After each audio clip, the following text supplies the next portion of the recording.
Buenas noches y bienvenidos a Sentir Cáceres Televisión, a la noche de los viernes, en esta cita habitual que tenemos en la televisión de Cáceres, desde un lugar emblemático, desde los jardines del Palacio de las Veletas, el Museo Provincial de Cáceres. Les damos la bienvenida esta semana en este encuentro que vamos a tener con la cultura popular, con las raíces y la esencia de nuestra cultura, de Extremadura, de nuestra tierra. Hoy los protagonistas van a ser personas que, vinculadas de un modo u otro a la actividad cultural de nuestra ciudad y de nuestra región, van a quedarnos gran parte de ese trabajo, de ese esfuerzo, de esa entrega y de esa dedicación que hace que Extremadura sea una realidad de distintas variedades, pero cierto que posible y sobre todo tangible a todas las generaciones, desde los más mayores, que hoy es nuestro legado, hasta los más jóvenes que están en los colegios, sedientos precisamente de que les transmitamos los valores que hoy vamos a ver en este programa. Bueno, en primer lugar, quiero decirles que he tenido la suerte de poderme encontrar con alguien a quien muchos cacereños y cacereñas conocemos, porque bueno, pues es un rostro conocido, ¿no? Sobre todo porque ya es bueno, pues una persona que lleva muchos años trabajando en un bar y restaurante, Los Siete Robles. Es nuestro querido Floren, para todos los amigos y conocidos de Cáceres, Florencio Rodríguez Figueiras, el poeta, escritor, que lleva ya a sus espaldas 5 trabajos maravillosos, y este último que ha hecho, que se llama Aquetón, es el que viene a presentarnos hoy, esta noche, a Sentir Cáceres Televisión. Vamos a hablar de ese último trabajo, de esas historias rurales y de esas leyendas que se cuentan de padres a hijos, de abuelos a nietos por los pueblos, y que con tanto esmero él ha sabido llevarlo a su poesía, jugando con el extremeño y sobre todo haciendo un trabajo de documentación muy interesante del que vamos a hablar esta noche en el programa. Y hemos decidido hacerlo aquí, en el Museo Provincial de Cáceres. Qué mejor sitio que visitar la sala etnográfica, recordando pues todas esas cosas que él aprendió en su infancia en el Batán y que le han llevado precisamente a ser uno de los rostros de esta ciudad, que también contribuye a que nuestra cultura siga viva y que se siga transmitiendo de generación en generación. Bueno, luego después, pues claro, de la literatura, de las historias, del lenguaje, nos vamos a ir al folclore, nos vamos a ir al baile. Y nos visita esta semana en Sentir Cáceres Televisión el grupo Folk Trébol, con una mujer maravillosa, una profesional increíble que lleva también haciendo una gran labor en la ciudad de Cáceres, Maribí, la monitora, con la que he tenido el placer de charlar un ratito para todos ustedes en este programa. Y vamos a tener un encuentro con todos ellos en la Plaza de las Veletas, disfrutando de pues ese baile regional con sus atuendos y con una preparación y una entrega maravillosa. Una ilusión tremenda la que nos ha hecho poder tener este encuentro con todos ellos. Y por supuesto, en un programa como este, donde lo que hemos pretendido con todo el respeto y con toda nuestra humildad es traerles a ustedes la esencia de la cultura de nuestra tierra, no podía faltar Matías Simón Villares, el presidente de la Asociación Cultural Gabriel y Galán. Con él vamos a hablar de muchas cosas, de la asociación, del arraigo que él tiene por la cultura popular, de sus raíces y de cosas interesantes que pues este hombre, que para mí es todo un personaje en nuestra ciudad, encierra por tantas vivencias y por tantas experiencias como ha tenido. Y además vamos a disfrutar de su voz, de su guitarra, porque, nunca mejor dicho, en este lugar donde nos encontramos, donde estoy yo ahora mismo, ocurrieron muchas cosas que tienen y que guardan relación con su padre. Bueno, todo esto nos lo va a contar él a lo largo de la entrevista. Nos cantará El Embargo, de Gabriel y Galán. Bueno, señores, quiero decirles que estamos muy contentos de acompañarles una semana más en Sentir Cáceres Televisión, que tienen aquí, lo están viendo, el correo electrónico a su disposición, sentircacerestv@gmail.com, para que se dirijan a nosotros y den a conocer sus propuestas, sus iniciativas, porque como siempre decimos, los protagonistas de la televisión de Cáceres somos todos los cacereños y cacereñas. Vamos a dar comienzo en este anochecer maravilloso en la ciudad de Cáceres a nuestra cita de los viernes en Sentir Cáceres Televisión.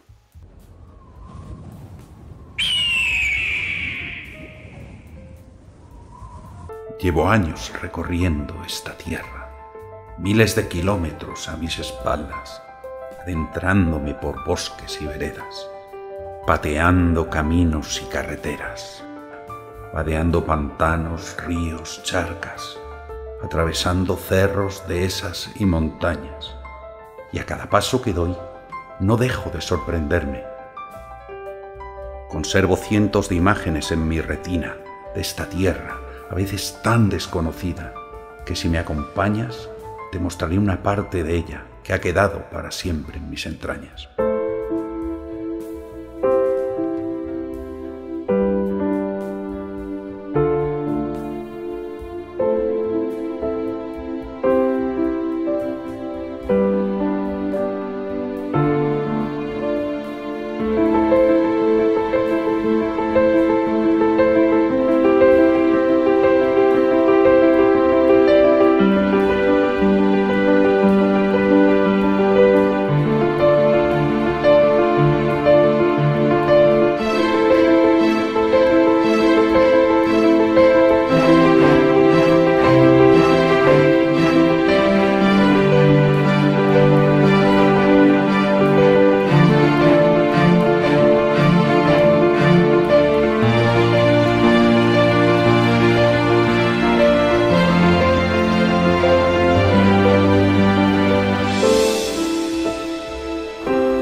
Extremadura.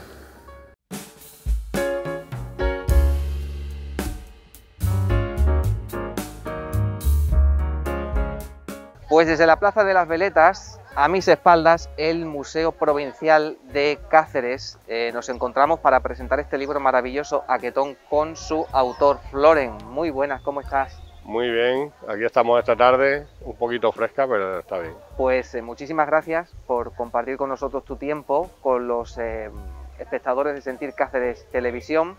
Vamos a conocer la esencia de este trabajo, de este libro maravilloso, que contiene leyendas e historias rurales de Extremadura, tratadas a su estilo, hechas a su mano, sabiendo jugar con el lenguaje, con el extremeño y sobre todo, lo más importante, con esa sabiduría que da esas historias orales que nos han contado nuestros padres, nuestros abuelos, que van circulando por los distintos pueblos y rincones de la geografía extremeña y que de algún modo aparecen aquí dibujadas con palabras, pero con la magia de leerlas y de que sigan siendo transmitidas de generación en generación.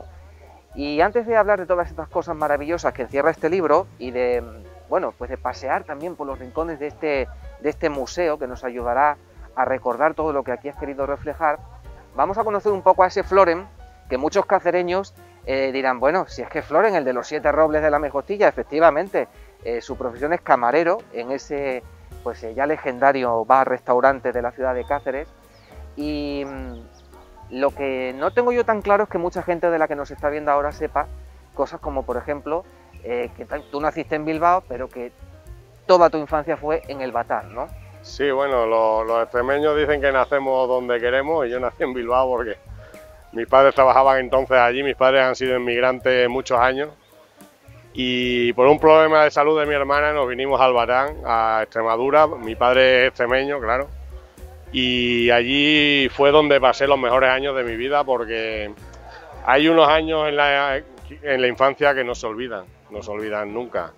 Y yo estuve en el Batán desde los 7 años hasta los 20 o así y ahora no he perdido las raíces porque tengo allí casa y y de vez en cuando voy. La figura de su padre, bueno, yo creo que queda muy bien retratada aquí, precisamente porque él ha sido una de las personas que más influencias ha tenido en ti a la hora de transmitirte ese amor y esa pasión por la cultura popular, por nuestras raíces y por nuestra esencia extremeña, ¿no? Él fue una persona que, bueno, pues fue emigrante, llevó con mucho orgullo la esencia extremeña por distintos sitios donde estuvo a lo largo de su vida, y su amor y su pasión por Calzadilla, ¿no? Mi padre estuvo emigrado, se fue primero a Bilbao y luego fue a Inglaterra, estuvo en Londres casi 10 años, luego volvió a Bilbao y luego, como he dicho, acabamos en el Batán casi de rebote. Él era de Calzadilla, el pueblo de los Lagartos, ahí al ladito de Coria, y tenía una pasión por las cosas extremeñas. Yo creo que cuando estás fuera, claro, añoras mucho más tu tierra y acabas dándole la importancia que no tiene a esta tierra, que es maravillosa porque tiene de todo, tiene agua, tiene montes, tiene frutos, tiene todo lo que pueda imaginar, lo tiene, y sin embargo estaba empobrecida, sobre todo en aquellos años, pues no sé, porque las tierras estaban en manos de unos cuantos, no sé, y la verdad es que él siempre quiso mucho Extremadura y volvió con mucha alegría y siempre me contó muchas historias que luego voy plasmando pues en estos libros. De esa realidad social que mencionas ahora mismo, nacieron muchas historias, ¿no? Quizá por la necesidad que había de compartir sentimientos y la sabiduría popular, que muchas veces con el paso del tiempo nos damos cuenta de cuánta verdad tiene aquello que nos contaban nuestros abuelos, ¿no? En esas enseñanzas morales y también en esa ironía, en ese punto cómico que nos hace muchas veces reírnos, ¿no? Y tomarnos la vida, pues eso, con otro humor, ¿no? Y todo eso nació precisamente de esa realidad social de la que hablas.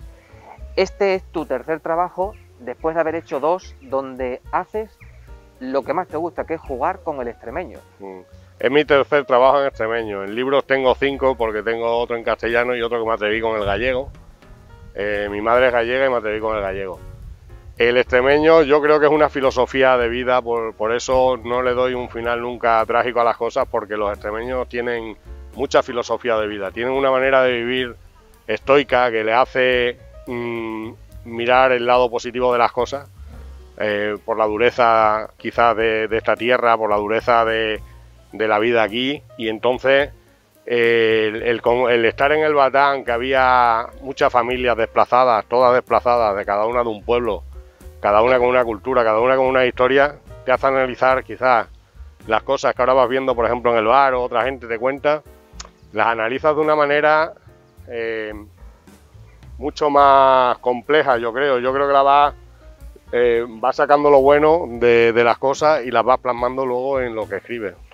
Pues vamos a descubrir un poquito más cosas interesantes sobre Aquetón, este libro escrito en extremeño, recorriendo la sala etnográfica del Museo Provincial de Cáceres, en el Palacio de las Veletas, y bueno, también viajando por esos recuerdos y esas vivencias que encierras con muchísimo acierto lingüístico y también creativo en las páginas de este libro. Vamos con ello. Vamos allá.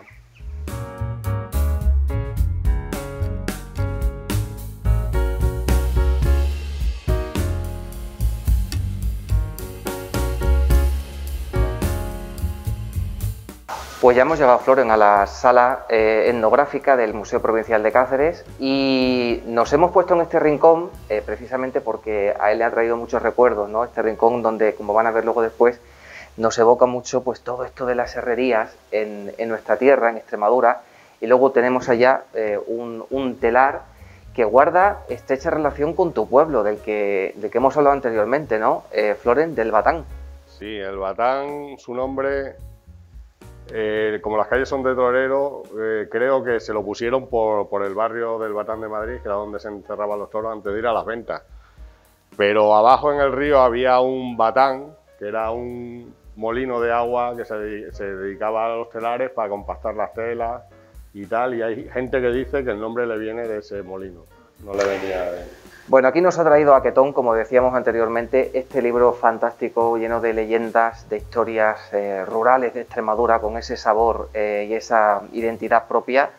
Y hay muchas cosas que quería yo preguntarte, entre otras, fijándonos en la portada, que es de lo más original, la estamos viendo ahora mismo en pantalla. ¿Por qué? ¿Por qué este título, Aquetón? Bueno, Aquetón realmente viene de la composición de sin tono ni son o sin ton ni son. Cuando una persona no tiene ritmo, se decía que no tenía ni tono ni... Y realmente viene de ahí, pero como parece un nombre egipcio, empecé a buscar y vi que había un faraón que se llamaba Akenatón, marido de Nefertari, padre de Tutankamón, que fue como, le llamaron el faraón hereje, y fue el faraón hereje porque cambió toda la concepción del mundo en el que vivía y cambió todas las posturas que había religiosas para adorar al dios Sol y a su figura y a su familia. Entonces empezó a dibujar al faraón como una persona normal, como realmente era en realidad. Y eso, claro, los de aquellos tiempos, los religiosos de aquellos tiempos, no querían que fuera así. Y como no querían que fuera así, cuando murió toda su obra la enterraron o la destruyeron.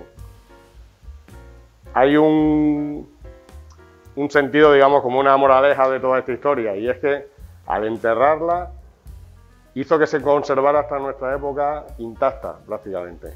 Y es de los faraones que más cosas tenemos, que más cultura se ha recopilado y tal. Y entonces la cultura extremeña también está en como un faraón también hereje que nadie la acepta, no la aceptan todavía.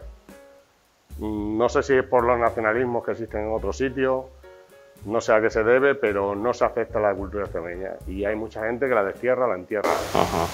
Lo cierto es que aquí ha habido un trabajo de documentación interesante, ¿no? Y luego ha jugado con ese giro lingüístico que le ha hecho pues tener un título original y la portada que me parece, original, no, lo siguiente, o sea, me parece una carta de presentación muy buena, ¿no? La portada, yo tenía la idea de la portada y me la hicieron dos camareros míos de allí de los Siete Robles, que son muy simpáticos, ya la gente joven tiene bastante mano con los ordenadores y es una creación que hicieron ellos.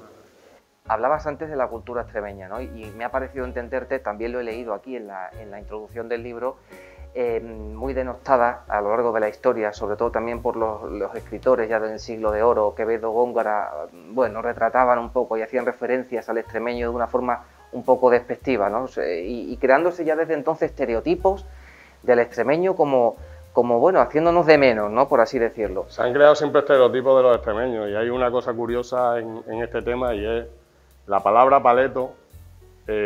Viene el gentilicio de los de Aigal, de un pueblo del norte de Cáceres, es paleto, y viene porque tuvieron una revuelta contra los duques de Alba, que eran entonces los señores de Granadilla, digamos, y a raíz de eso vino el ejército, lo sofocó y le impusieron de multa pagar 100 paladas de trigo al año a ese señor, y entonces, como tenían que ir todos los años a llevarle las 100 paladas, le llamaban los paletos, los que iban con la pala a llevarle las paladas al señor. Una declaración de principio, sin lugar a dudas, que como ciudadanos tenemos el deber de, bueno, pues de proteger, de defender, de poner en alza nuestra cultura popular, nuestras propias raíces, y eso es lo que tú has pretendido con Aquetón, un libro estupendo que nos ha traído hoy aquí a este museo, al Museo Provincial de Cáceres, a la sala etnográfica, donde vamos a recorrer distintos lugares de la misma y vamos a descubrir qué encierran las historias de este trabajo. ¿Te parece? Me parece fenomenal. Pues vamos a ello.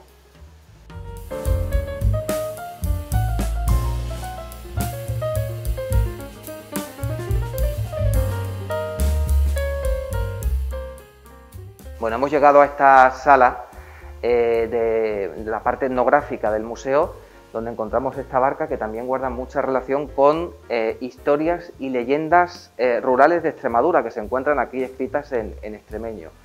Un libro que no se podría haber hecho de este modo, Floren, si no hubiera sido pues porque, bueno, en primer lugar te has acercado, ¿no?, a una documentación, ¿no? Leyendo a Chamizo, a Gabriel y Galán, utilizando gramáticas, ¿no?, del extremeño, ¿no? Sí, hay pocos libros de extremeño, pero hay algunos bastante buenos y te tienes que documentar porque al final muchas palabras se han perdido, aunque muchos giros lingüísticos siguen ahí, muchas palabras se han perdido. Entonces Javier Feijóo, Gabriel Galán, por supuesto, Luis Chamizo, Juan García García, el cartero poeta, también escribió bastantes cosas en extremeño, Los claveles de mi tierra. Y luego hay un par de gramáticas, bueno, bastante buenas. Una era de González, que era un maestro de la parte norte, estaba en Calzadilla, me parece, y tiene la primera gramática extremeña, y luego está la de Ismael Carmona, que esa es bastante reciente, todavía no está publicada, y que me han ayudado mucho. Además tiene un diccionario bastante completo, porque hasta ahora solo se ha hecho recopilaciones de palabras, pero diccionario en sí no hay ninguno escrito. Y bueno, yo tengo muchas ganas de que esa obra vea la luz, porque es un trabajo impresionante lo que ha hecho este chico. Este trabajo, aparte de una documentación, como dices, que es importantísima, tiene también como base unas herramientas que has utilizado, que son, por un lado, las leyendas rurales de Extremadura que hemos escuchado a nuestros abuelos o a nuestros padres por distintos pueblos de nuestra tierra, y luego también tiene una base personal, ¿no? Me imagino que de esa infancia en el Batán y bueno, del papel de tu padre, ¿no? Que era un apasionado de la cultura extremeña, y te habrá venido de generación a generación pues historias que habrás crecido con ellas y que de algún modo también las has incorporado en este trabajo, ¿no? Sí, mis abuelas las dos escribían así poesía, cosas graciosas. Pero luego mi padre era más contador de historias, era un poquillo, estuvo mucho tiempo fuera de Extremadura, emigrado, y luego le cogí un cariño a la tierra. Yo creo que para querer tu tierra muchas veces tienes que perderla, ¿no? Añorarla. Y entonces, a raíz de su muerte es cuando yo empiezo a escribir en extremeño. Yo he sido poeta desde niño. Tenía esa pasión y me ha gustado siempre escribir, pero nunca había probado el extremeño. Y es que la poesía te cambia, depende de dónde escribas. De hecho, esto tiene o su moraleja o su final divertido, porque los extremeños, pese a todas las penalidades que pasamos en la vida, al final siempre le vemos la cara buena a las cosas, si no, no viviríamos, claro. Entonces es algo que hay que valorar mucho, que pese a tener una pobreza, a tener miseria, a tener desgracia, al final le buscan un sentido a la vida que merece la pena vivirla. Y en estas historias yo creo que está un poco reflejado, bastante ese sentido de idiosincrasia del extremeño en sí. Claro, que eso es lo que hace que el libro se convierta también en un mapa de distintas realidades culturales de nuestra provincia, ¿no? Esa variedad que tenemos de la cultura extremeña. Aquí están reflejados el Batán, Malpartida de Cáceres, el Casar y tantísimos pueblos a través de historias que tienen su raíz precisamente en estas localidades y en otras tantas, ¿no? Sí, bueno, yo aparte el Batán era un foco de confluencia de culturas, porque como era un pueblo de colonización, fueron cogiendo familias de distintos pueblos y confluyeron allí todas las culturas que traían independientes cada familia. Y luego aparte, bueno, pues el bar en Los Siete Robles se habla mucho, clientes que tengo, dos especialmente que me ayudan muchísimo y me cuentan muchas cosas de sus pueblos. Y bueno, lo de Malpartida, por ejemplo, yo relativamente en Cáceres llevo 25 años. Y sin embargo te sabes esas historias porque ya te las están contando aquí y la gente te habla. Y yo creo que, pese a que algunas son un poco embarazosas, por decirlo de alguna manera, merece la pena leerla y merece la pena conocer nuestra historia. La historia, la gramática parda de nuestra historia. No la historia que se escribe en los libros, si Sancho I llegó al Casar o si llegó o no. La gramática parda es lo que vive la gente del día a día y cosas que no te van a contar ningún libro. Historias que, claro, cuando uno las lee, muchas veces estas historias ya estaban atribuidas a otros pueblos por estereotipos y por una cuestión de relaciones históricas, ¿no? Me comentabas hace tiempo, bueno, esta historia que he incluido aquí está ubicada en este pueblo, pero resulta que también la cuentan en el Casar porque los que son del pueblo de al lado le atribuyen a este pueblo ciertas características o connotaciones, dentro de estas cosas que ocurren en la cultura popular, ¿no? Bueno, igual que hay leyendas urbanas, hay unas leyendas rurales. Unas leyendas rurales que siempre pasan en el pueblo de al lado tuyo o en un pueblo que son un poquillo más brutos, por decirlo de alguna manera, o más tienen alguna característica especial y se habla de ella, ¿no? Igual que se puede decir que Malpartida es el pueblo de las Incaúras, tú le vas atribuyendo cosas, ¿no? Entonces yo que viví en el norte de Cáceres, digamos, cuando estaba en el Batán, esas mismas historias que ahora a lo mejor ahí en el libro las pongo que son del Casar, quizá por cercanía o quizá porque aquí la gente lo tiene muy asimilado, se cuentan de otros pueblos allí que están cerca. Entonces no son tampoco, son extremeñas, puramente extremeñas, son de todos los pueblos. Y el que lo lee luego va a decir, guau, pues a lo mejor en Malpartida de Plasencia dicen lo mismo o cuentan la misma historia. Entonces eso nos une porque nos hace un pueblo. Desde el norte hasta el sur nos hace el mismo pueblo al final. Tenemos las mismas historias, la misma forma de pensar y nada, tenemos nuestra cultura. Jinca el brazo, Zagalman, que te duela. Aprieta bien la esteba, giere el surco y espachurra la gleba. Qué suores habrás de pasar para sacarle un mendrugo a la tierra.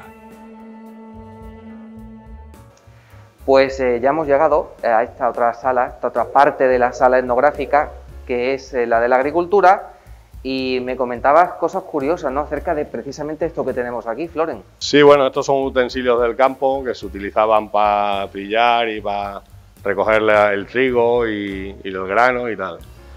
Y bueno, son instrumentos que han pasado de moda, claro, ahora ya no se hacen las cosas así, ya no se utilizan estos trillos, no se utilizan estos utensilios porque obviamente la vida ha mejorado bastante y ya se hacen otras cosas. Pero bueno, eso no quiere decir que no tengamos en el recuerdo o podamos verlos aquí y podamos recordar pues algún tiempo pasado que aunque no fuera mejor, bueno, está ahí y nunca hay que olvidarlo. Y en una de las poesías que tengo ahí en el libro, pues hablo sobre ello. Hablo sobre un padre que le dice al hijo que le deja un cacho de tierra bueno, fértil, sembrado de viñas, y que es una pena que se convirtiera en una era. Pero hace un doble juego de palabras y realmente lo que le quiere decir es que no se convierta en era. Cuando el hijo ya vende todas las tierras y tal y llega con sus hijos, con su familia a los años y le enseña ese cacho de tierra a los hijos, le dice, esta tierra era nuestra y este campo era nuestro, y ya se da cuenta de que se ha convertido en era porque lo ha vendido, o sea, ya no es suyo. Nuestra cultura tenemos que guardar, no se puede convertir en era una cultura que tiene miles de años y que realmente estamos intentando recuperar porque se deja olvidada. Precisamente por eso, iniciativas como estas, Floren, hacen que una manera de que no se olvide es pues revivirlas de nuevo, ¿no?, y hacer este tipo de trabajos para mantenerlas en otras generaciones jóvenes.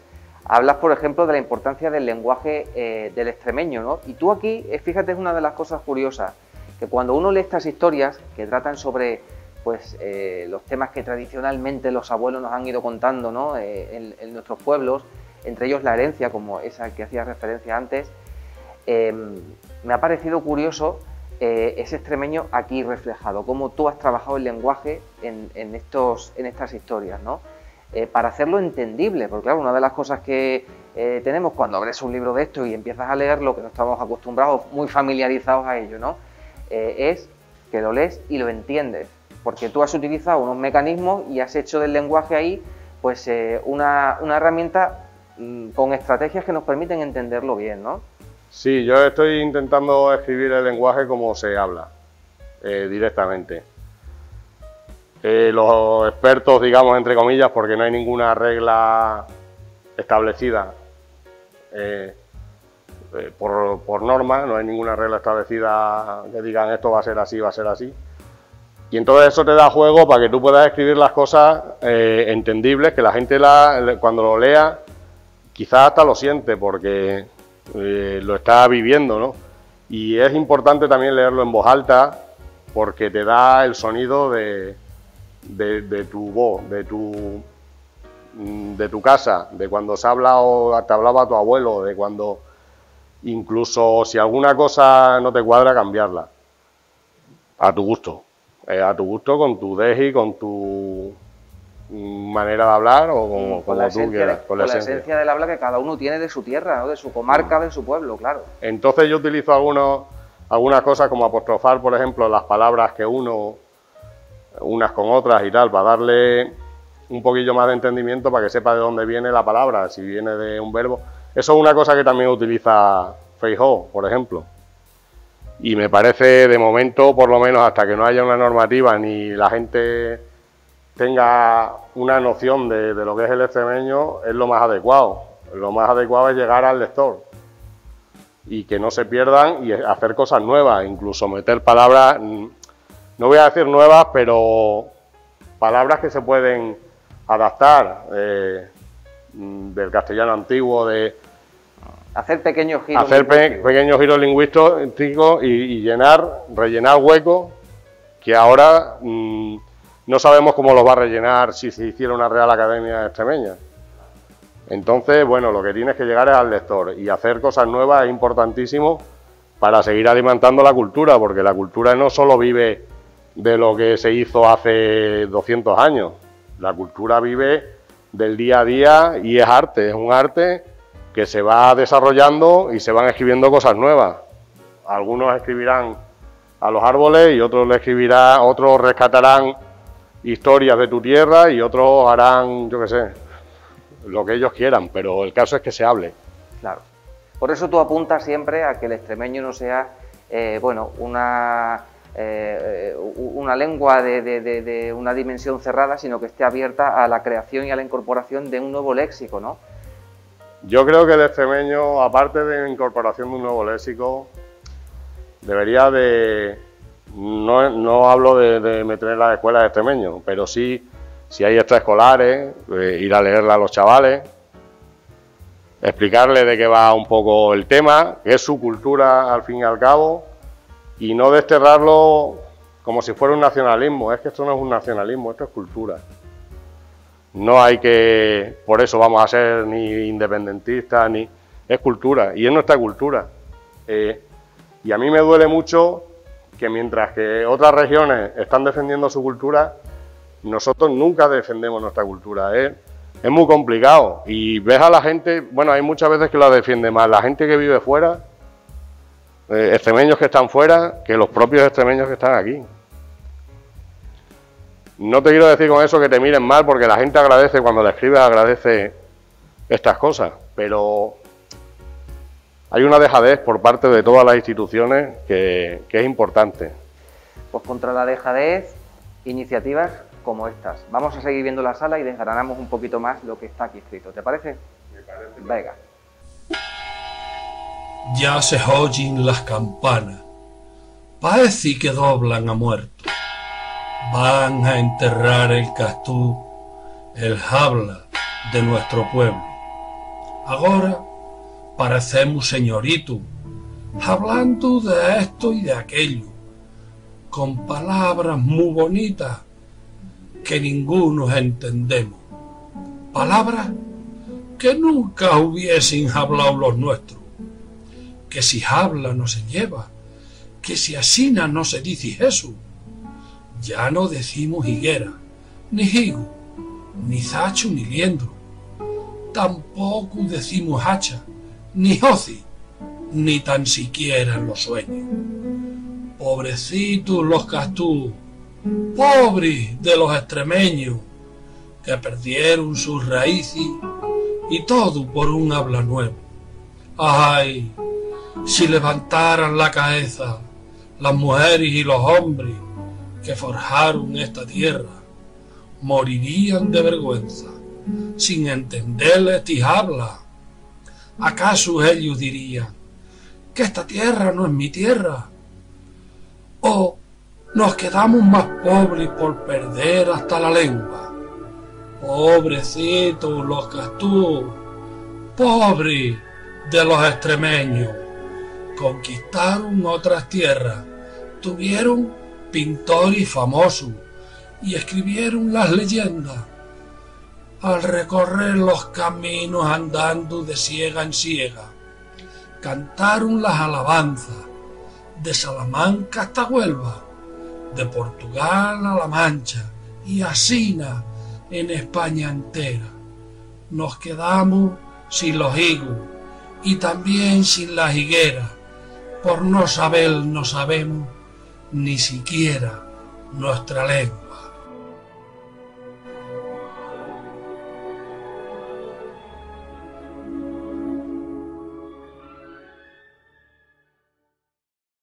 Pues esta es otra de los rincones, de las salas que tiene la parte etnográfica del Museo Provincial de Cáceres, y estamos pues rodeados de belleza, porque a mí me encantan, igual que a ti, los trajes regionales, y estamos en una sala que precisamente nos muestra pues eso, una auténtica belleza, ¿no? Una barbaridad. Precisamente una de las cosas que refleja también las historias de este libro, Aquetón, aparte de hablar, como hemos dicho antes, ¿no?, de las herencias que son muy típicas en las leyendas rurales, cosas que tienen que ver con la sabiduría de los pueblos, también la espiritualidad, ¿no?, lo místico, lo trascendental, que eso también es muy de la mitología de nuestras historias de la tierra, ¿no? Tratas también temas pues que son muy cotidianos, muchas veces con mucho humor y mucho gracejo, ¿no? Sí, hombre, las historias más graciosas son las que son simples, porque son más fáciles de contar y la tradición oral las ha ido, casi han evolucionado más que las otras, porque son más fáciles de tratar y de recordar. Aquí se trata muchas veces de lo que la gente se acuerda, porque una cosa muy larga no se van a acordar, obviamente, o pueden coger la esencia, pero no entero un poemario como el mío Cid no se lo van a aprender, se pueden aprender un poema pequeño y tal, ¿no? Entonces, la gente culturalmente recuerda cosas graciosas o no graciosas, pero que son cortitas. Y si no recuerda cosas cortitas, recuerda la esencia de las otras cosas largas y las adapta a su manera de pensar, a su manera de ser, y al final evolucionan en cosillas como las que yo voy rescatando por ahí, que es totalmente participativo de la gente que conoces, porque tú no puedes, sabio es aquel que sabe dónde encontrar lo que no sabe, y tú no puedes saberlo todo. Entonces yo cuando escucho alguna historia graciosa en el bar, normalmente, o en un pueblo porque voy a hablar con alguien, o de mi tía, o de algún pariente que habla conmigo, yo la voy anotando y luego la voy reescribiendo a mi manera. Por eso digo que es importante cuando lees una, que si tú tienes otra manera de contarlo, también la puedes contar de otra manera. Esto no se trata de que sea el Quijote y no lo puedes cambiar. Obviamente hay que respetar al autor, como en todos los sitios, pero tiene... Bueno, le pueden meter alguna palabrina que tú sepas, eso de palabrina que es muy extremeño, y alguna cocina que tú quieras, bueno, pues la voy a hacer a mi manera y la voy ahora a recitar a mi manera. Y lo importante de todo esto es que se lean las cosas, porque si tú tienes un libro y no lo lees, pues al final es como si no tuvieras el libro. El libro en sí, las páginas del libro, no deja de ser algo material, la excusa para el fin que es contar oralmente las historias, ¿no? Y ahí es donde está la esencia, ¿no? Que cuando uno lo lee en voz alta, pues es cuando le coge ese punto divertido, y al final esa transformación es lo que te hace pensar que aquí has dibujado palabras con grafías, con letras, con ese extremeño bien cuidado y bien documentado, como hemos estado hablando a lo largo de la entrevista, pero que al final la magia y la esencia del libro está en contarlo oralmente. Sí, y el extremeño no es el extremeño en sí. El libro se puede mejorar, porque el libro lo hice en pandemia y, a diferencia de otros que he hecho antes, que me ayudaba, me corregía ciertas personas, pues esa individualidad que ha surgido a raíz del COVID me ha hecho que lo hiciera yo solo, y yo sé que tengo algunos fallos que tal. Bueno, una vez que está publicado ya no puedes cambiar lo que has publicado. Fallos pequeñitos, algunas palabras que se juntan, pero es que es súper complicado escribir en extremeño porque no hay ningún corrector que te corrija el extremeño. Pero es que además de no corregirlo, te lo cambia. Directamente al ordenador le tienes que quitar el corrector si tú quieres escribir en extremeño. Lo que te gusta jugar a ti con el lenguaje, que eso es otra de las cosas que te lleva a hacer todas estas aventuras, que no es la primera, como ya hemos dicho anteriormente al principio de la entrevista, este ya es el tercero, pero es que a ti te encanta jugar con el lenguaje y mientras que le encuentres ese punto al extremeño no vas a dejar de escribir libros. Pues dije que no iba a volver a escribir y voy enlazando unas historias con otras y prácticamente ya tengo historias para otro libro. Lo que no tengo es tiempo. Pero historias sí tengo, y las hay curiosas, muy curiosas. Esto es un legado que también le quedas a la familia, indudablemente, a todos los cacereños y cacereñas, a los extremeños, a la gente que le gusta la cultura popular, la cultura de Extremadura, pero bueno, a tu familia también, ¿no? Una manera de quedarles un legado familiar, porque indudablemente hay influencias familiares en todo este trabajo. Y a mí me gustaría mucho que, bueno, ya que estamos aquí en el Museo Provincial, en esta sala donde hemos recorrido y hemos hecho un repaso de las cosas de la cultura popular, de la agricultura, de la ganadería, de la pesca, del folclore, como en este caso, pues nos leyeras una de esas historias que tanta gracia me ha hecho a mí cuando la he leído yo y que seguramente muchos de ustedes conozcan porque en sus pueblos la hayan escuchado, a lo mejor de otra manera, pero vamos a escuchar cómo nos la cuenta Floren. Bueno, voy a leer un poema que fue el que me invitó a escribir en extremeño, porque este lo contaba mucho mi padre y la verdad que le tengo un gran cariño y a lo mejor, bueno, no sé, creo que os gustará todo. Dendi la higuera. Estaba el tío Pedro, subía en la higuera cogiendo unos higos y por la calleja haciendo aspaviento baja una pareja. Que si yo te agarro, que si tú me sueltas, que tumba, que dali, échale candela. Y aun sabiendo el nombre de los pichoncitos, yo por educado eso no lo digo. Hay que cuando llegan en bajito mismo de la mía higuera, se salta en la tapia mirando a todos lados por si alguien viniera. Y allí se me plantan los dos tortolitos. Y yo desde arriba, como si Dios fuera. Una que no coja, otra que me deje, y en después que no pare, que ya me apetece. Así yo mirando se dieron el fleti. Yo comiendo higos de la mi higuera, y él comiendo higos de la otra manera. Termina en la juerga, se levanta ella, venga a colocarse toda la vestimenta. Y él tan campante, tumbado como un bobo, mirando para arriba sin verme siquiera. Y ella alborotada como una gallina, que al ponerle el huevo, nada más cacarea. Hay que si mos ven, hay que si mos vieran, que si ha pasado alguien, madre, qué vergüenza. Y el tío Pedro desde su atalaya, viendo a aquella moza tan acobardada, así se encarama y va y le contesta. No se me preocupe, moza, no me tenga pena. Yo llevo todo el rato subido en la higuera y no ha pasado nadie por esta calleja.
Bueno, muchísimas gracias.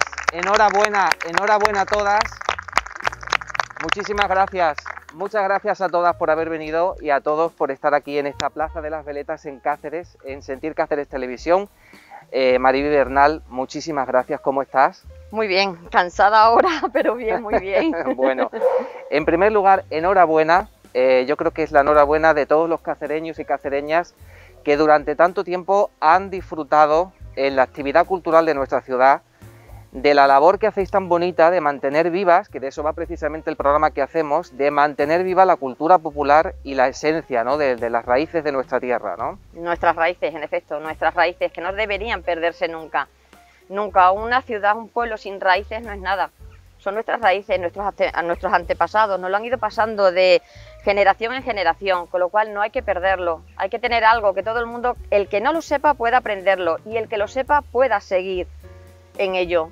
Y cada vez aprendiendo más o cada vez viviendo esto y fomentándolo, sobre todo fomentándolo.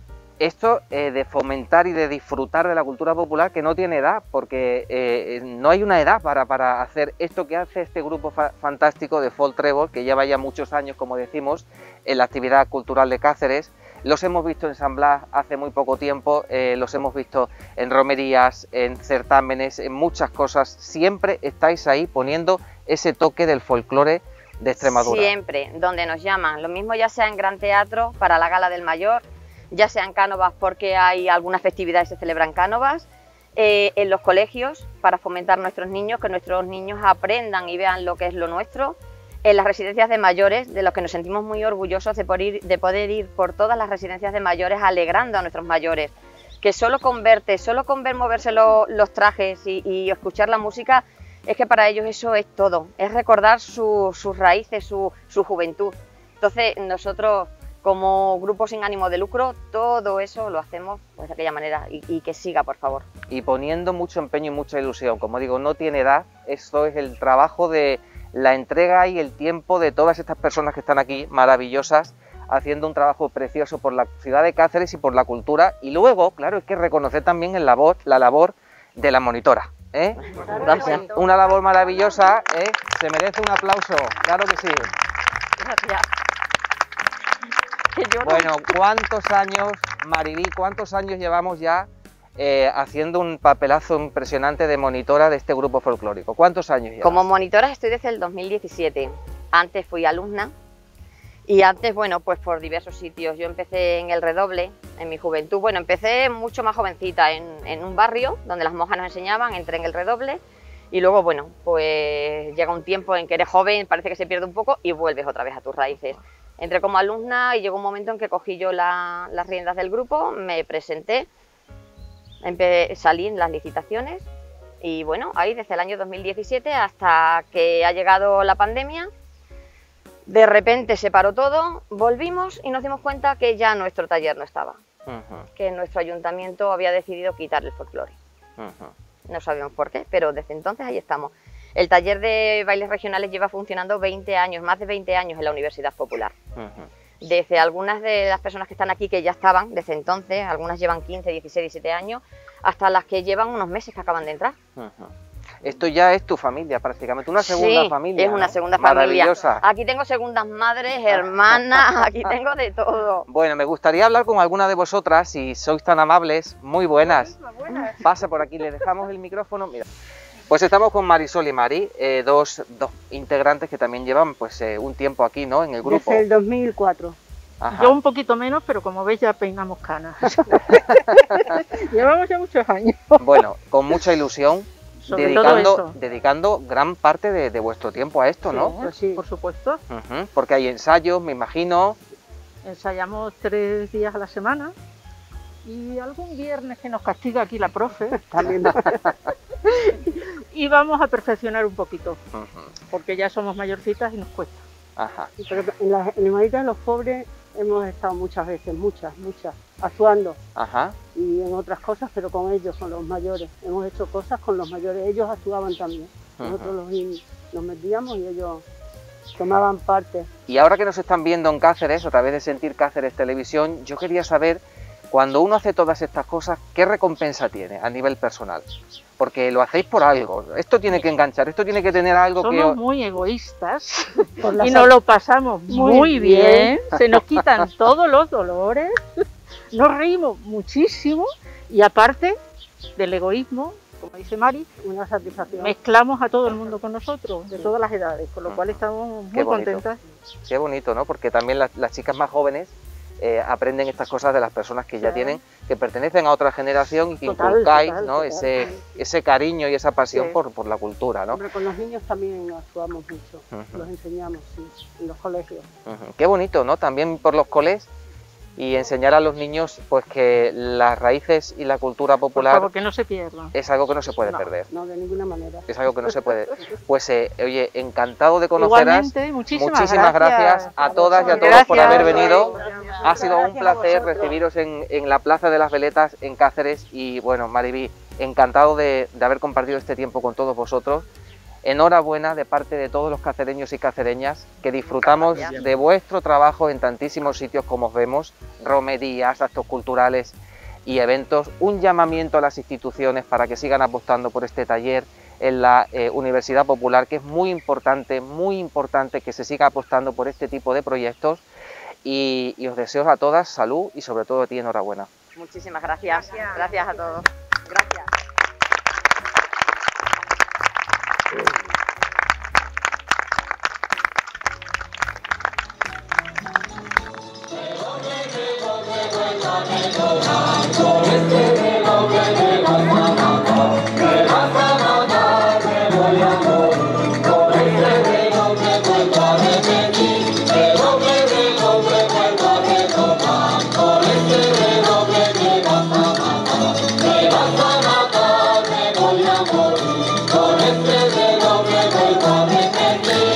Las de la calle Calero, en la bajona valiente, las del caminito llano, con la agüita de la muerte.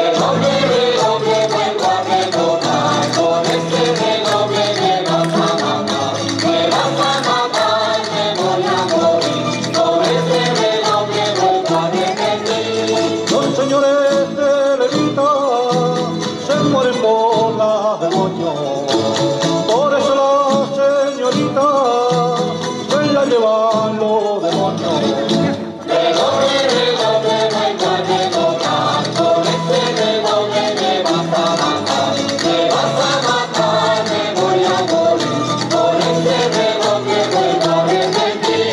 Las del caminito llano, la multa le van a tirar, por tener en los ajuanes las tinajas de la llave.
Si en el norte de Extremadura tenemos a nuestro José María Gabriel Galán, un poquito más para abajo, yo no me podía ir de aquí sin decir algo de Luis Chamizo, que escribe el cuarto poema. Si yo había hablado antes que se había escrito Imagine de John Lennon, Palabras para Julia de José Agustín de Goytisolo y El embargo de José María Gabriel Galán, el cuarto de la nacencia de Chamizo, esa mujer tan brava al lado de la burra, porque creámoslo o no, todos venimos de la cabra y de la burra.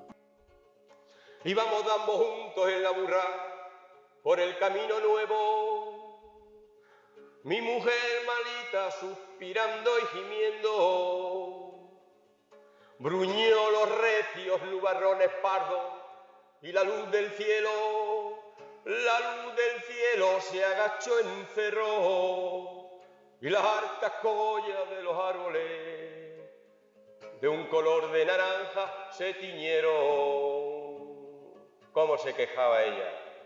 No puede más, ella me dijo. No puede más, ella me dijo. Ay, vaite, con la burra pa'l pueblo y vuélvete con la comadre o el médico. No puede más, ella me dijo. La nacencia. Bueno, pues aquí estamos. Tenía yo ya muchas ganas de reencontrarme con alguien que tenía que estar en este programa. No podía faltar porque también es un enamorado y tiene una pasión impresionante por la cultura extremeña, por la labor también que hace, como muchísima gente, en esa asociación cultural de Gabriel y Galán de Cáceres, y sobre todo, bueno, pues porque tiene motivos más que suficientes que vamos a conocer en esta entrevista. Y para mí es un placer, en los jardines del Palacio de las Veletas, el Museo Provincial de Cáceres, encontrarme en este atardecer de la ciudad, nada más y nada menos que con el señor Matías Simón Villares. ¿Cómo estás?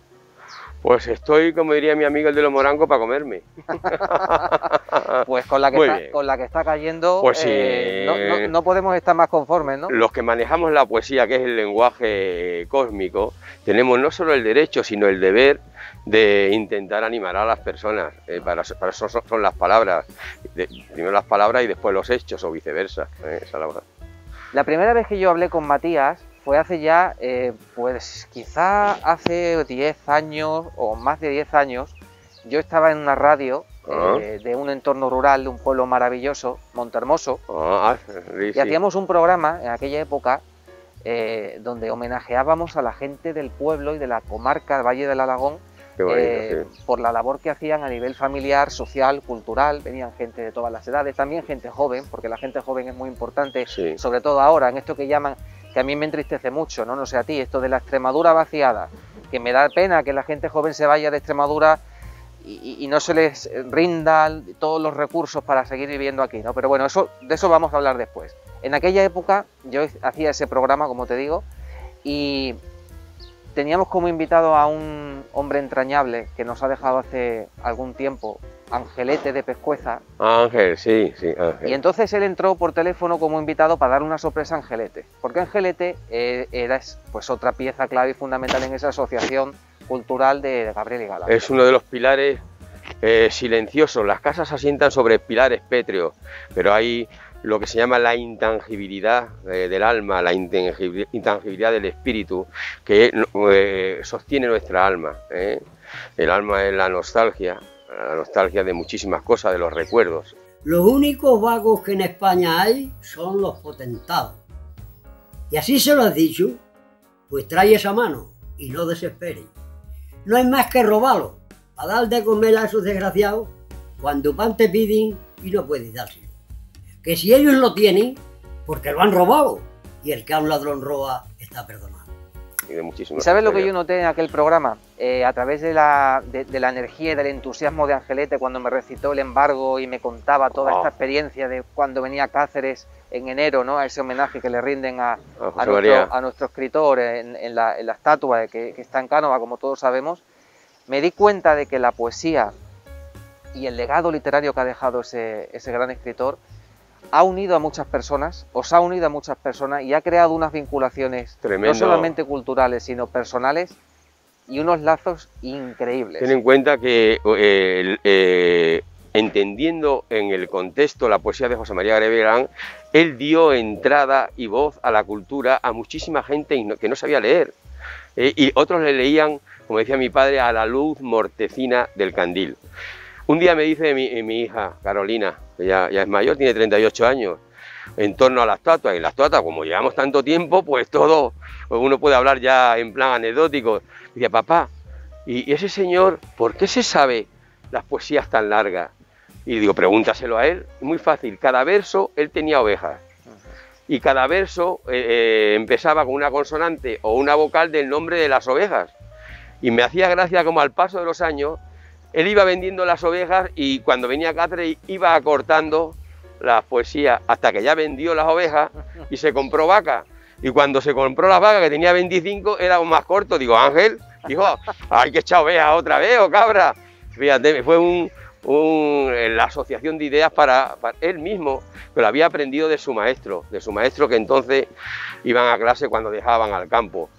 El objetivo de José María Gabriel Galán entonces dio entrada y voz a la poesía a muchísima gente humilde, ¿de acuerdo? Y eso los poderosos de la época no lo entendían. Sin embargo, cabe, digamos, la reversibilidad del acontecimiento. Ahora, los que vienen de gente humilde, ¿sabe?, que en teoría le tenían que reconocer, no le reconocen. Esto es increíble. Bueno, pues para eso estamos nosotros, ¿de acuerdo? Para eso estamos nosotros. Soy de Pescueza, me llamo Ángel Martín Sánchez, tengo 94 años y llevo viniendo aquí ya pues una porra de años.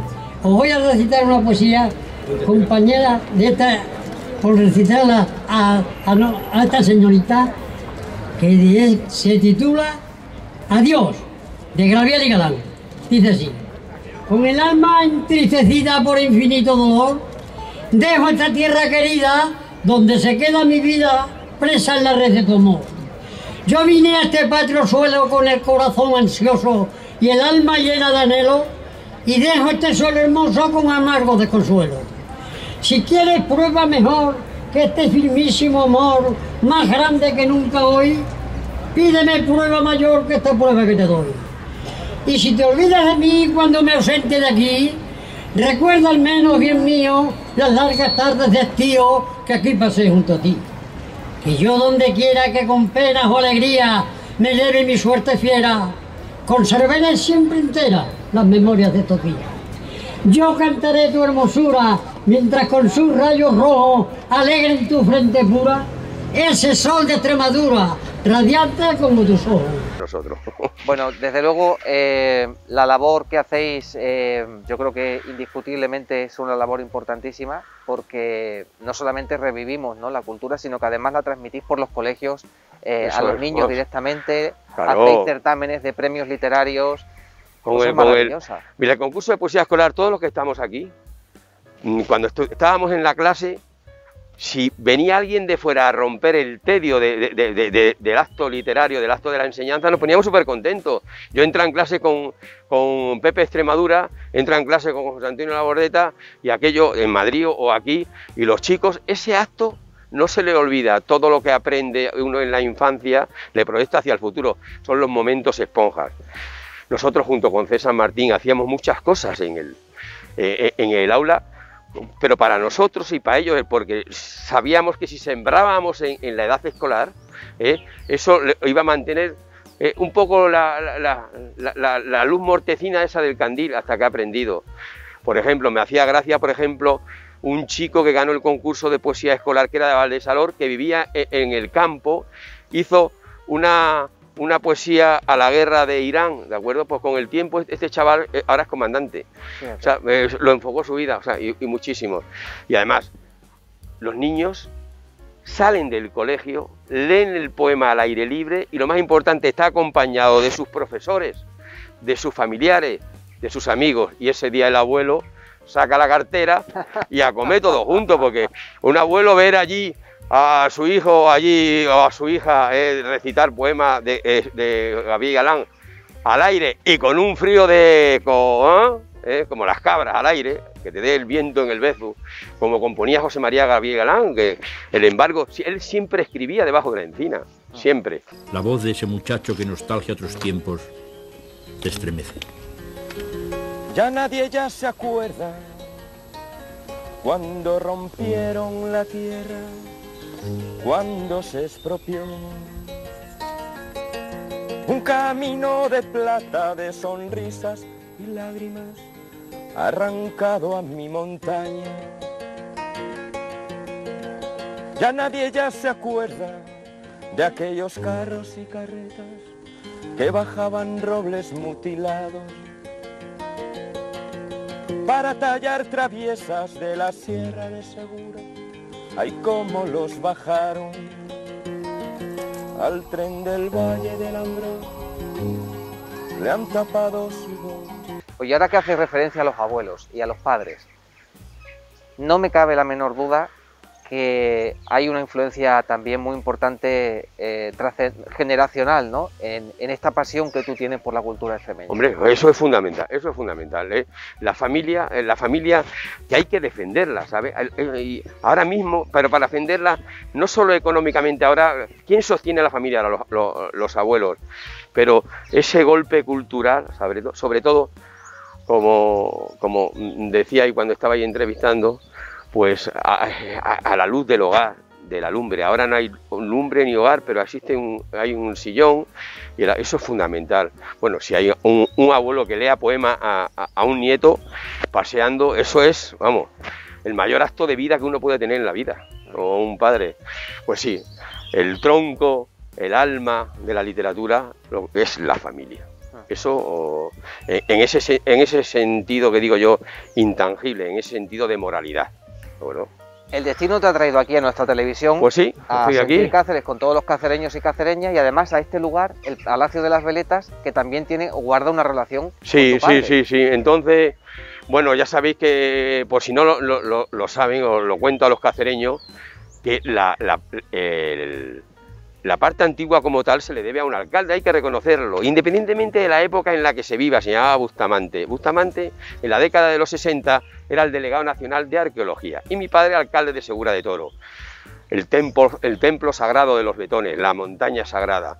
Y mi padre, que los tintes culturales de uno, yo no sé qué pasa, que al final siempre acaba uno siendo arqueólogo, mirando, que es el sumum del preocuparse por dónde venimos. Pues allí en Segura de Toro aparecieron varios elementos. Hay un berraco celta, dentro está un guerrero también celta, y le obligó a mi padre a traerlo para acá, y a cambio le dio los instrumentos necesarios para arreglar el toro que preside la localidad. Y estoy acordándome ahora aquí de mi padre, que fue eso, un gran romántico, y que escribía poemas viendo cómo comía las vacas y sentado en la alpaca, y esas imágenes lo vivimos nosotros, eso es importante. Pues es un baúl de recuerdos con imágenes de esa Extremadura rural. Oye, que como te he dicho antes, a mí me da muchísima pena ahora cuando se habla de esa Extremadura vaciada, ¿a ti no? Sí, mira, yo hace muchos años allí se celebra el otoño cultural, el otoño mágico, y yo soy del Valle del Ambrós y colaboro con ellos. Y me dijeron un día de Diva, oye, ¿por qué no presentas tú el acto y tal? Y antes de presentar yo el acto, pues los políticos de turno hablaban del índice de ocupación que tenían las casas rurales, los hoteles. Y entonces yo ya lo tenía preparado. Cuando salí yo, llamé a los niños de la escuela de mi pueblo y dijo, la temperatura, el corazón, el futuro de la sociedad rural está en los niños que cursen estudios en esos momentos en las escuelas. Hay que fijar la población, y para fijar la población yo lo tengo clarísimo. Casas del Monte, 60 niños en su escuela, una pequeña fábrica de aceitunas, un algo que le haga, ¿de acuerdo? Un algo, porque los pueblos están súper aseados, tienen polideportivos, tienen bibliotecas, tienen ordenadores. Lo que pasa, hay mucho continente y poco contenido humano. ¿Bueno? Ahora se han dado cuenta de ello, y yo espero que sí, que los pueblos tiren para adelante. Además, con este estado de pandemia hemos vuelto la vista al mundo rural, y si uno vuelve la vista al mundo rural, vuelve al tiempo lento, y si vuelve al tiempo lento uno se hace eso más lento, más leve y más transparente, y es cuando lee un libro. Fíjate, todo es un círculo, eso así. El tiempo lento, me ha gustado mucho. El tiempo lento es hasta una controversia en la vida de mucha gente que ya jubilada, llegando a una etapa de su vida en la que dicen, bueno, ya no tengo mucho más que hacer, ya lo he hecho todo, ya cierro un ciclo y estoy como esperando, ¿no?, a que llegue Bueno, pero el tiempo lento, eso sacándole partido y haciéndolo activo a través de la poesía puede ser apasionante como en tu caso. Se define la jubilación, yo la defino como la dueñez del tiempo. Cuando tú tienes el tiempo en tus manos, ese tiempo, si por la mañana es fascinante levantarse, ayudar a los demás, ¿de acuerdo? Ver a una paloma cómo picotea en el trigo, en Cánovas, ver la vida cultural y después intentar devolver cada uno de nosotros, lo que tengamos esa oportunidad, lo mucho que nos ha dado la sociedad. Lo mucho, ¿de acuerdo? Porque debemos, lo primero, para prestar y para darnos a conocer y para ayudar a los demás, tenemos que conocernos a nosotros mismos. Yo siempre digo, qué felices serían los salvajes si se diesen cuenta que son felices. Claro, eso es así. En el momento que tú te conozcas a ti mismo, sabes de dónde vienes, de dónde vas, puedes interrelacionar con los demás y acercarte a los niños, a los colegios, a los profesores, que son el futuro. Ahora hemos estado viendo un grupo de danzas, todos ya mayores, con todo el respeto, pues hay que, decía ella, es que necesitamos hombres. Bueno, pues le voy a poner un eslogan, necesitamos hombres para, y pondremos abajo, para cantar. Hay que repescar a los que están en casa ya. Claro, y necesitamos niños para reír y para aprender. Donde haya sonrisas siempre hay libertad, y donde hay libertad hay poesía. Que siga habiendo gente como tú, eso es muy importante, y sobre todo lo que has dicho, ¿no? Para saber de dónde venimos y hacia dónde vamos necesitamos conocer nuestras raíces y sacar a flote nuestra propia cultura. Efectivamente. Muchísimas gracias. Gracias por haber compartido este ratito con nosotros en Sentir Cáceres, y yo ahora, egoístamente, y seguramente que en casa también lo pensarán, no me quiero despedir de ti sin escucharte con esa guitarra cantarnos algo para el público. Va a ser el embargo. Yo siempre digo que en el mundo se han escrito 3 poemas. Primero, Imagine de John Lennon. Segundo, Palabras para Julia de José Antonio Goytisolo. Y tercero, El embargo de José María Gabriel Galán. Los demás son todos una copia. Pues vamos a escuchar ese embargo. Vamos a ello. Para todos ustedes, El embargo del gran poeta José María Gabriel Galán. Señor juez, pase usted más adelante, que entrin todo eso. No le dé a usted ansia, no le dé a usted miedo. Si venís anquille la afligir, sostumbó a la puerta, pero ya se ha muerto. Embargar esos amigos, que aquí no hay dinero. Luego están comidas paellas y en botica pan le sirvieron. Y eso que me queda, porque no me dio tiempo a venderlo, ya me está sobrando, ya me está hiriendo. Embargar ese sacho de pico y esas hojas clavas en el techo, y esa segureja y ese cacho de liendro, herramientas que no quede una, ya pa' que las quiero, si tuviera que ganarlo pa' ella, cualesquiera me quitaba a mí eso. Pero ya no que hube ni sacho, ni esas hojas clavas en el techo, ni esa segureja, ni ese cacho de liendro. Pero a ver, señor juez, que ninguno de esos se ha osado de tocar y a esa cama. Ay, Hondi, ella se ha muerto. La camita donde yo la quería, cuando ambos estábamos buenos. La camita donde yo la cuidé, la camita donde estuvo su cuerpo 4 meses vivo y una noche muerto. Señor juez, que ninguno de esos se ha osado de tocar a esa cama ni un pelo, porque aquí los 5 delante usted mismo lleváis solo todo menos eso. Esas mantas tienen su ol de su cuerpo y me huelen a ella cada vez que la huelo. Se emociona uno.